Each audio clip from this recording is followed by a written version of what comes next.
თუ კი რომელიმე მოხელეს წარმოიქმნება რაიმე ფინანსური დანაკლისი ამ სანქციებიდან, სახელმწიფო, ქართული სახელმწიფო სრულად უზრუნველყოფს ამ დანაკლისის კომპენსირებას. სანქციებისთვის ჯილდო და მიღებული ზარალის ანაზღაურება. კომპენსაციას საქართველოს გადასახადის გადამხდელები იხდიან ბიუჯეტიდან. ასეთია ქართული ოცნების პასუხი ამერიკის შეერთებული შტატების გადაწყვეტილებაზე, რომლის საფუძველზეც შინაგან საქმეთა სამინისტროს მაღალჩინოსნები ეგრეთ წოდებული მაგნიტსკის სიაში მოხვდნენ. სია, რომელიც 2012 წლიდან წარმოებს იმ პირებს აერთიანებს, რომლებიც ადამიანების უფლებების დარღვევაში არიან მხილებულები. სიას 19 დეკემბერს შინაგან საქმეთა მინისტრი და განსაკუთრებულ დავალებათა დეპარტამენტის უფროსის მოადგილე დაემატნენ. საკითხზე მომუშავე ექსპერტები ამბობენ, რომ დასანქცირება შეიძლება ინდივიდუალური პირების მიმართ ხდება და სიაშიც მათი სახელები იწერება, მაგრამ ეს რისკებს ქვეყანას და საფინანსო სექტორსაც უქმნის.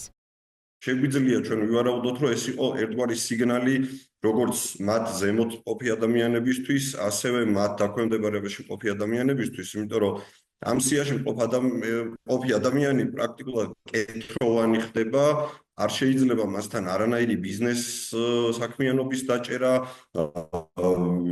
ნებისმიერი ახლობელიც კი, რომელიც ამერიკის ხაზინის აზრით მოახდენს ასე ვთქვათ, უზრუნველყოფას როგორღაც თავი აარიდონ ამ სანქციებს, ისიც ავტომატურად მოყვება თუ არა მაგნიტსკის სიაში რაიმე სახის შეზღუდვები მათაც დაუწესდება. ჩვენი საბანკო სისტემისთვის არის სიგნალი, რომ მიუხედავად იმისა, რა ზეწოლა იქნება თუ არ ვიცი რაიმე მითითება, ძალიან დიდი რისკის ქვეშ დგებიან ისინი, რომ დასანქცირდნენ, შეეზღუდოთ წვდომა საერთაშორისო სახსრებთან და ასე შემდეგ. ამერიკის სახაზინო დეპარტამენტის მიერ გავრცელებულ პრეს-რელიზში აღნიშნულია, რომ სანქცირებული პირების ნებისმიერი ქონება, რომელიც ამერიკის შეერთებულ შტატებშია, ან ამერიკის მოქალაქეების კონტროლის ქვეშაა დაიბლოკება. ასევე ნებისმიერი კომპანია, რომელიც 50%-ით ან მეტით ეკუთვნის ერთ ან მეტ დაბლოკილ პირს, ასევე იყინება. კაპიტალის ბაზრის ექსპერტი მარინე გულედანი ამბობს, რომ სანქცირებულ პირებთან კავშირი ყველა ბიზნეს სუბიექტისთვის მაღალი რისკის შემცველი ხდება,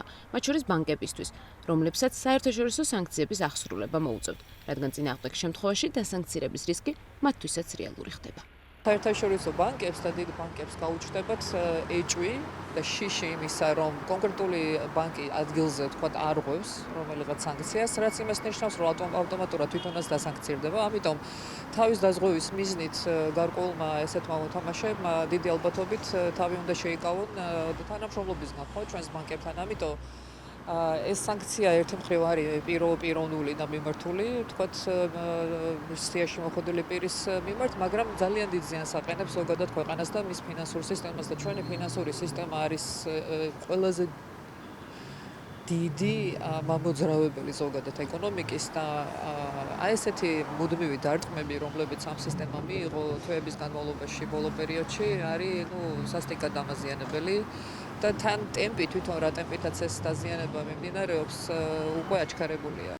მაგნიტსკის სიაში ქართველი მაღალჩინოსნების მოხვედრა ქვეყნის იმიჯზეც მოქმედებს. ეროვნული ბანკის ყოფილი პრეზიდენტი თვლის, რომ შინაგან საქმეთა სამინისტროს მაღალჩინოსნების დასანქცირება უარყოფითად აისახება ყველა სექტორზე.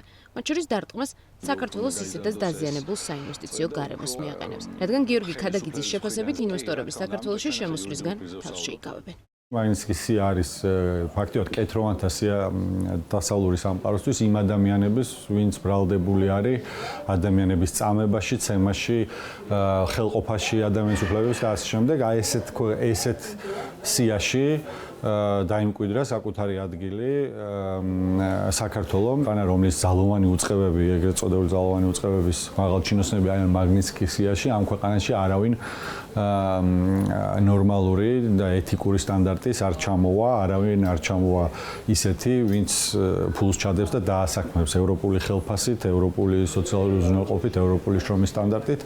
ეს არის ზუსტად რაზეც ჩვენ საუბრობთ, რომ საქართველოს არ უნდა გადაიქცეს რუსულ ჭაობად, სადაც ოლიგარქები საჯიჯგნი იქნება ყველაფერი და დანარჩენი საქართველოს იქნება სიღარიბეში. სახაზინო დეპარტამენტის განცხადებამდე რამდენიმე საათით ადრე შინაგან საქმეთა მინისტრ ვახტანგ გომელაურსა და უწყების კიდევ 4 მაღალჩინოსანს სანქციები დიდმა ბრიტანეთმაც დაუწესა. იქამდე კი 2024 წლის სექტემბერში ამერიკის შეერთებული შტატების მაგნიტსკის სიაში შინაგან საქმეთა სამინისტროს მაღალჩინოსნები და ასევე ალტინფოს ლიდერები მოხვდნენ. სანქციები ეფუძნება მაგნიტსკის აქტს, რომელსაც ამერიკის შეერთებული შტატები ადამიანის უფლებების მნიშვნელოვან დარღვევათა და კორუფციაში ჩართული პირების მიმართ იყენებს. ამ აქტით სანქცირებულთა სია საკმაოდ გრძელია და აქ ჩაიდიან გვატემალის, გვინეის, ზიმბაბვეს და რუსეთის მაღალჩინოსნებიც.